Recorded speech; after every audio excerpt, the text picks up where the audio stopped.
ஓம் Saravanabhava channel வாயிலாக உங்களை சந்திப்பதில் பெருமகிழ்ச்சி அடைகிறேன்.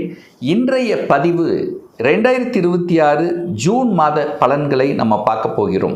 முதலில் ஜூன் மாதத்தினுடைய கிரக நிலைகள் எப்படி இருக்கு? மீன மனையில் சனி பகவான் அமர்ந்திருக்க, மேசத்தில் செவ்வாய் ஆட்சி பலத்தோடு இருக்க, ரிஷபத்தில் சூரியன், புதன், சுக்கிரன் இந்த இரண்டு கிரகங்கள் மிதுன மனையில் வீற்றிருக்க, ராகு பகவான் கும்பத்திலும் கேது பகவான் சிம்மத்தில் அமர்ந்திருக்காங்க. சரி, இந்த மாதம் பெயர்ச்சிகள், கிரக பெயர்ச்சிகள் என்ன அப்படின்னு பார்க்கும் பொழுது, இந்த ஜூன் மாதம் 2ஆம் தேதி குரு பகவான் மிதுனத்திலிருந்து கடகமனைக்கு பெயர்ச்சியாகி அங்கே உச்ச பலம் அடைகிறார். ஸோ இந்த நிகழ்வு 12 வருடங்களுக்கு அப்புறம் நிகழ்கிறது. அது குரு பகவான் சனி பகவானை பார்க்கக்கூடிய நிகழ்வு. ஒரு நல்ல தன்மை, சனி பகவானை சுபத்துவப்படுத்துகிறார். அதாவது சனி பகவான் செய்யக்கூடிய அந்த சில கெடுதல்களை அந்த குரு பார்த்து அந்த சனி பகவானை சாந்தப்படுத்துகிறார் அப்படின்னு கூட நீங்கள் எடுத்துக்கலாம். அது போக 8ஆம் தேதி அந்த சுக்கிர பகவான் மிதுனத்திலிருந்து கடகத்துக்கு பயிற்சியாகிறார்.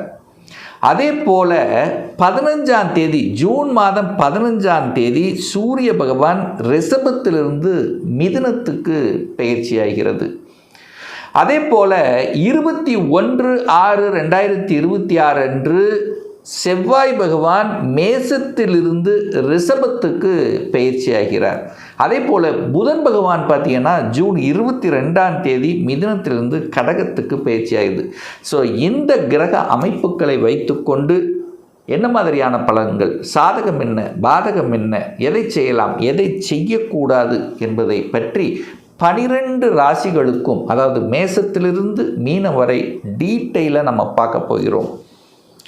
இந்த பதிவை முழுவதுமாக பாருங்கள், கண்டிப்பாக ஸ்கிப் பண்ணாதீங்க. ஏதாவது ஒரு ரூபத்தில் உங்களுக்கு யூஸ்ஃபுல்லாக இருக்குங்கிறதுல எந்தவித மாற்று கருத்தும் கிடையாது. நம்ம சேனலை நீங்கள் ஃபஸ்ட்டு டைம் பார்ப்பவர்கள் என்றால் மறக்காமல் சப்ஸ்கிரைப் பண்ணிக்கிங்க. துலாம் ராசி அன்பர்களே, இந்த 2026 ஜூன் மாதம் எப்படி இருக்க போகுது? ராசிநாதன் 9ல் போய் உட்கார்ந்துருக்கார். அதாவது பாக்யஸ்தானத்தின் அதிபதியாக இருக்கக்கூடிய புதனோடு சேர்ந்து இருப்பது ஒரு அற்புதமான தன்மை. அதே சமயத்தில் செவ்வாய் ஆட்சி பலம். இப்போ இந்த மாதம் பார்த்தீங்கன்னா 2ஆம் அதிபதி, தனாதிபதி, குடும்பாதிபதியாக இருக்கக்கூடிய அந்த செவ்வாய் ஆட்சி பலம். இன்னும் மிக முக்கியமாக குரு பகவான் உச்சபலம் அடையப் போகிறார். அதாவது முயற்சி ஸ்தானத்தின் அதிபதியாக இருக்கக்கூடிய குரு பகவான் உச்சம் வலிமை பெறுகிறது. வலிமை பெற்று தனஸ்தானத்தை பார்க்கறது ஒரு அற்புதமான அமைப்பு. அப்போ ராசி அதிபதி பாக்கியஸ்தானத்தில் இருக்கும்போது நல்லவைகள் நடக்கக்கூடிய அமைப்பு தான்.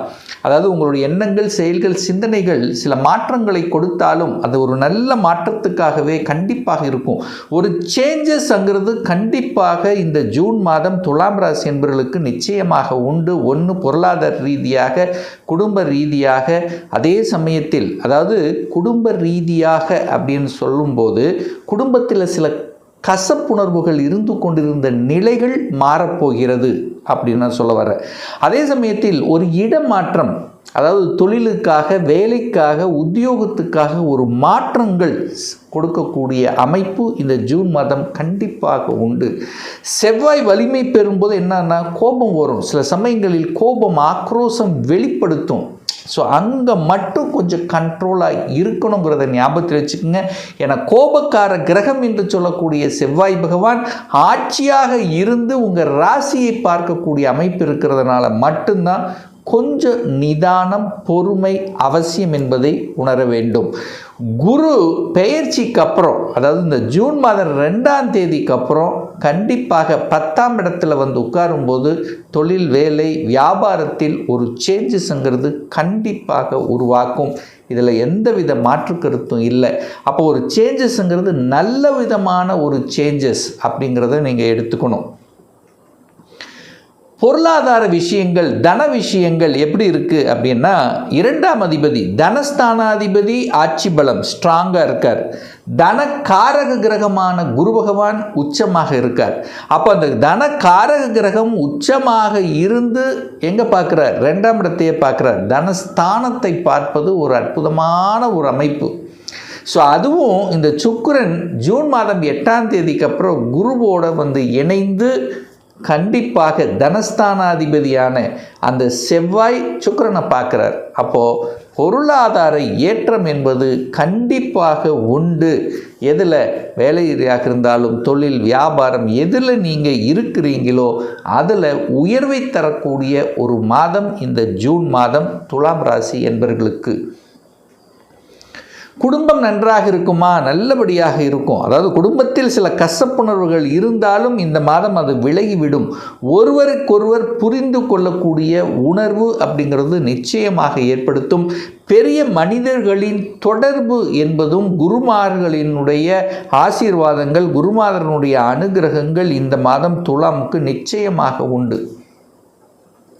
வாக்கு ஸ்தானாதிபதி பலமாக இருக்குது. அப்போ வாக்கு நன்றாக இருக்க போகிறது. பேச்சு ஆணித்தரமாக இருக்க போகிறது. எதை செய்யணும், எதை பண்ணணும், எப்படி பேசணும் அப்படிங்கிற அந்த எண்ண உணர்வு அதிகமாக இருக்கும். அதுவும் பொருளாதார ரீதியில் தான் உங்கள் பேச்சே இருக்க போகுதுன்னு அர்த்தம். அப்போ பணத்தை மூலதனமாக போடாமல் புத்தி அறிவு வச்சு செய்யக்கூடிய தொழில்கள், கன்சல்டன்சி, பேச்சு பிழைக்கக்கூடிய துறைகள், இதெல்லாமே சூப்பராக இருக்கக்கூடிய ஒரு அற்புதமான ஒரு மாதம் இந்த ஜூன் மாதம் துலாம் ராசி அன்பர்களுக்கு. 3ஆம் அதிபதி உச்சம். 3ஆம் இடம் என்பது என்ன? முயற்சி, தைரிய, வீரியத்தை கொடுக்கக்கூடிய குரு பகவான் உச்சமாக இருக்கிறார். தைரியமாக, அது எங்கே இருக்கிற 10ல், தைரியமாக ஒரு முடிவெடுப்பீங்க. தொழில், வேலை, வியாபாரம், இதை செய்யலாமா பண்ணலாமா, போகலாமா வேண்டாமா, முடிவை எடுக்க முடியாமல் தடுமாறி கொண்டிருந்த இந்த துலாமுக்கு இப்போது தெளிவான முடிவுங்கிறது எடுப்பீங்க. உங்களுடைய வாழ்க்கை முறையில், தொழில் ரீதியில், வேலை ரீதியில் ஸ்ட்ராங்காக ஒரு டிசிஷன் எடுப்பீங்க. ஸ்ட்ராங்காக ஒரு மாற்றமும் காமிக்குது. அது கண்டிப்பாக நீங்கள் ஏற்படுத்திக்கலாம். அப்போ பிரயாணம், தொழில் ரீதியாக பிரயாணங்கள் ஏற்படுத்தும்.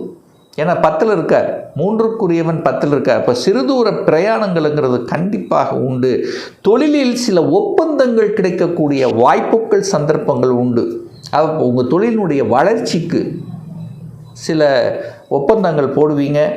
கையெழுத்து போடக்கூடிய ஏற்றுமதி இறக்குமதி சார்ந்த துறைகள், விற்பனை சார்ந்த விஷயங்கள், ரியல் எஸ்டேட் சார்ந்த துறையில் இருக்கின்றவர்களுக்கெல்லாம் ஒரு நல்ல காலகட்டமாக இருக்க போதுன்னு சொல்லலாம். ஸோ ஒரு நல்ல ஒரு ஆர்டர் கண்டிப்பாக கிடைக்கக்கூடிய அமைப்புங்கிறது உண்டு. 4ஆம் அதிபதி 6ல் உட்கார்ந்துருக்கார். தனக்கு 3ஆம் இடத்துல இருக்கார். அப்போ இடம், நிலம், வீடு, வண்டி, வாகனம் வாங்குறதுக்கு ஒரு சூப்பரான ஒரு பீரியட் அப்படின்னு எடுத்துக்கலாம். குரு நேர 4ஆம் இடத்தை பார்த்துடுறார். 6க்குரியவன் 4ஆம் இடத்தை பார்க்குறார். கடன் கிடைக்கும். கேட்ட இடத்தில் கடன் கிடைக்கும். ஒரு வீடு வாங்கணும், வீட்டை ஆல்ட்ரு பண்ணணும், இடம் வாங்கணும். அதுவும் ஒரு சிலருக்கு புதுசாக ஒரு எண்ணம் தோணும், விவசாய நிலம் வாங்கணும் அப்படிங்கிற எண்ணம் இந்த துலாம் ராசி என்பவர்களுக்கு இந்த மாதம் ஏற்படுத்தும். பெருசாக இடம், சின்னதாக இல்லை, பெருசாக வாங்கணும். ஒரு ஏக்கர் வாங்கி விடலாம். ஒரு விவசாயம் பின்னாடி ஃப்யூச்சரில் நமக்கு யூஸ் ஆகும். ஸோ இப்படியெல்லாம் என்ன உணர்வுகளை கொடுக்கக்கூடிய ஒரு மாதமாக துலாமுக்கு அமையும். படிப்பு நல்லா இருக்குது. குரு பார்க்குறார், 4ஆம் இடத்தை குரு பார்க்குறார். அப்போ படிப்பை பற்றி கவலைப்பட வேண்டிய அவசியம் இல்லை. படிப்பில் ஏதாவது ஒரு மந்த நிலையில் இருந்திருந்தாலும் இப்போ இந்த ஜூன் மாதத்திலிருந்து தெளிவாக படிக்கணும், இப்படி ஆகணும், நம்முடைய ஃப்யூச்சர் இப்படி இருக்கணும், இப்படி வேலை பார்க்கணும் அப்படிங்கிற ஒரு கற்பனை, அந்த எண்ண உணர்வுகள் ஸ்ட்ராங்காக விதைக்கக்கூடிய ஒரு காலகட்டமாக அமையும். நல்ல படிக்கக்கூடிய ஒரு அனுகூலங்களை, அதுக்கான ஒரு பாத் கண்டிப்பாக கிடைக்கும். உயர்கல்வியாக இருக்கட்டும், அல்லது ஒரு யூஜியாக இருக்கட்டும், எதுவாக இருக்கட்டும், தான் நினைத்தது செயல்படுத்தணும் அப்படிங்கிறத எண்ணம் ஸ்ட்ராங்காக இருக்கக்கூடிய ஒரு நல்ல மாதமாகவே இந்த துலாமுக்கு அமைய இருக்கிறது. 6ஆம் இடத்தில் சனி பகவான் அமர்ந்திருக்கார். 5க்குரியவன் 6ல் இருக்கார். தனக்கு 2 வேலை கிடச்சிரும். படித்த உடனே வேலை கிடைக்கும். 6ஆம் இடம் என்பது என்ன? வேலை. அப்போது 6ஆம் இடத்தில் சனி, தொழில் காரக கிரகம் என்று சொல்லக்கூடிய சனி 6ல் உட்கார்ந்துருக்கார். அப்போது குருவும் பார்க்குறார், 6ஆம் அதிபதியும் பார்க்குது. அப்போது முதலில் ஒரு நல்ல விஷயம் என்ன? இந்த குரு பெயர்ச்சிக்கு அப்புறம் இந்த துலாம் ராசி என்பவர்களுக்கு வேலை இல்லாமல் தவித்து கொண்டிருக்கின்றவர்கள், எப்படியோ வேலை விட்டேன் சார், இப்போ எனக்கு ஒரு வேலை வேணும், அந்த வேலை முதல் வேலையும் உங்களுக்கு கிடைக்க போகுது. ஒரு மாற்றம் கொடுக்க போகுது வேலையில். அல்லது என்னென்னா ஒரு ப்ரமோஷனாவது கொடுக்க போகுது, அல்லது துறை ரீதியான ஒரு சேஞ்சஸ், ஏதோ ஒன்று ஒரு மாற்றம் வேலையில் அது கண்டிப்பாக நிகழும். அடுத்து கேட்ட இடத்துல கடன் கிடைக்கும், அதில் எந்த வித மாற்று கருத்தும் கிடையாது. ஏன்னா 6க்குரியவன் வலுவாக இருக்கார், கடன் கிடைக்கும். அது உங்களோட பாசிட்டிவ் கடனாக நீங்கள் மாற்றிக்கிறது நல்லது. இடம், நிலம், வீடு வாங்குறது, குழந்தைகளுடைய படிப்பு செலவு, திருமண செலவு, இந்த மாதிரி கடன் அப்படி ஏதாவது ஒன்று அமைக்கும். இந்த எதிர்ப்பு பகை கண்டிப்பாக இருந்திருக்கும். அந்த எதிர்ப்பாளிகள் அவங்கனால தான் நீங்கள் இப்போ உயர போகிறீங்க. உங்களுக்கு ஸ்ட்ராங்காக ஒரு எதிர்ப்புங்கிறது கண்டிப்பாக இருக்கும். ஒரு போட்டிங்கிறது இருக்கும். அந்த போட்டியில் ஜெயிக்கக்கூடிய அமைப்பு, போட்டி தேர்வுகளில் வெற்றி பெறக்கூடிய அமைப்புகள். நிறைய பேர் கவர்மெண்ட் எக்ஸாம் எழுதணும், அந்த எக்ஸாம் இந்த எக்ஸாம். அப்போ போட்டி தேர்வுகளில் வெற்றி பெறக்கூடிய வாய்ப்புகள். ஒரு சிலருக்கு பார்த்திங்கன்னா இந்த கேஸு வழக்குகள், அப்போ வழக்கில் ஒரு சொல்யூஷன் கிடைக்கக்கூடிய அமைப்புகள் இந்த மாதம் சிறப்பு பெறுகிறது. சார், திருமணம் சார்ந்த சுபகாரியங்கள், திருமணம் நடக்குமா, மேரேஜ் சார்ந்த விஷயங்கள். 7க்குரியவன் 7ஆம் இடத்திலேயே ஆட்சி பலத்தோடு இருக்கார், ஸ்ட்ராங்காக உட்கார்ந்துருக்கு. 7க்குரியவன் வலிமையாக இருக்குது. 2ஆம் இடத்தை குரு பார்க்குறார். அப்போ திருமணம் சார்ந்த விஷயங்கள் நல்லவைகள் நடக்கக்கூடிய அமைப்பு தான். ஏன்னா குடும்பத்தில் ஒரு உறுப்பினர் உங்கள் வீட்டில் வர சேர போகிறார். ஏன்னா குடும்பத்தை குரு பார்க்குறாருல, அப்போ கண்டிப்பாக திருமண வாய்ப்புகள், சுப விஷயங்கள் நடக்கக்கூடிய ஒரு மாதமாகவே இந்த துலாமுக்கு அமைய இருக்கிறது. 11க்குரியவன் 8ல் உட்கார்ந்துருக்கார். அப்போது சூரியன்னாலே அரசு காரியங்கள், அரசு விஷயத்தில் பர்ஃபெக்டாக இருக்கணுங்கிறது காமிக்குது. அந்த அரசினுடைய நெறிமுறைகள் சரியாக ஃபாலோ பண்ணணும், இல்லைன்னா ஒரு தொந்தரவு கொடுக்கும். மேலதிகாரிகளில் சில அழுத்த, ப்ரெஷர், டென்ஷன், இது எது வரைக்கும்னா இந்த ஜூன் 15 வரைக்கும் தான். அதுக்கப்புறம் அது அப்படியே தலைகளாக மாறப்போகுது. அப்போது தகப்பனுடைய சூரியன்னா அப்பாவை குறிக்கும். அவர் போய் 8ல் உட்காந்துருக்கார். அப்பாவோட சண்டை சச்சரவு போகக்கூடாது, அப்பாவுடைய ஹெல்த்தை கொஞ்சம் பார்க்கணும். இதை மட்டும் மைண்டில் வச்சுக்கிட்டால் போதும். மற்றபடி பெரிய பாதிப்பு என்பது இல்லை. பாக்யாதிபதி வலிமையாக இருக்கார். அப்போ ஒரு பாக்கியத்தை தரணும், ஒரு நல்லவைகள் நடக்கணும், நற்செய்தியை கொடுக்கணும், ஒரு குட் நியூஸ் உங்களுக்கு கொடுக்கணும். அதன் மூலமாக ஒரு சந்தோஷம் உங்கள் மனசில் அல்லது உங்கள் குடும்பத்தில் ஏதாவது ஒன்று இந்த மாதம் எனக்கு நடந்ததுப்பா, திருப்தியாக இருக்குது அப்படின்னு சொல்லக்கூடிய அளவுக்கு ஒரு விஷயம் கண்டிப்பாக ஏற்படுத்தும் துலாம் ராசி அன்பர்களுக்கு. அதில் சித்திரை நட்சத்திரத்தில் பிறந்தவர்கள், துலாம் ராசியில் சித்திரை நட்சத்திரத்தில் பிறந்த அன்பர்களுக்கு பார்த்திங்கன்னா கண்டிப்பாக இடம், நிலம், வீடு, வண்டி, வாகனம் இதை பற்றியான எண்ண உணர்வுகள் அதிகமாக இருக்கும். அதை பற்றிய தேடுதல், அதை பற்றிய எண்ணங்கள் இருக்கிறவங்களுக்கெல்லாம் சக்ஸஸ் கொடுக்கக்கூடிய ஒரு காலகட்டமாக இந்த மாதம் அமையப்பெறுகிறது. நீங்கள் கண்டிப்பாக முருகப்பெருமானை சென்று வழிபடுவது நல்லது. சுவாதி நட்சத்திரத்தில் பிறந்தவர்கள், இந்த துலாமில் சுவாதி நட்சத்திரத்தில் பிறந்த உங்களுக்கு இந்த மாதம் வெளிநாட்டு தொடர்புகளை கண்டிப்பாக ஏற்படுத்தும். நண்பர்கள், வெளிநாட்டு நண்பர்கள் கிடைக்கப் பெறுவார்கள். அவர்கள் மூலமாக சில ஆதாயங்கள், அனுகூலங்கள், அதாவது வெளிநாடு, படிப்பு, வேலை, வியாபாரம், ஏதோ ஒன்று வெளிநாட்டு தொடர்புகளை கொடுக்கக்கூடிய ஒரு நல்ல மாதமாகவே உங்களுக்கு அமைகிறது. வழிபடக்கூடிய தெய்வம் அப்படின்னா கண்டிப்பாக பத்ரகாளி அம்மன், ஒரு உக்ர தெய்வங்களை வழிபடுவது ரொம்ப சிறப்பு. அதுவும் குறிப்பாக துர்க்கை அம்மன் வழிபடுவது ரொம்ப அதுக்கு விட ஒரு மேன்மை தரக்கூடிய அமைப்பு. விஷாக நட்சத்திரத்தில் பிறந்த இந்த துலாம் ராசி அன்பர்களுக்கு பெரிய மனிதர்களின் தொடர்புகளை கொடுக்கும். அதாவது ஒரு அங்கீகாரம் கிடைக்கும். ஒரு பதவி, புகழ், பட்டம், பதவி, புகழ்னு சொல்லுவோம் பார்த்தீங்களா, ஒரு கௌரவம். ஸோ அது கிடைக்கும். நீங்கள் யாருன்னு தெரியாதவங்க இப்போ தெரியக்கூடிய அமைப்புங்கிறது உண்டு. குழந்தைகளால் அனுகூலம், ஆதாயம் கிடைக்கக்கூடிய ஒரு நல்ல மாதமாக அமைகிறது. தட்சிணாமூர்த்தி வழிபாடு எடுத்துக்கொள்வது அனைத்து விதத்திலும் உங்களுக்கு மேன்மையை தரும்.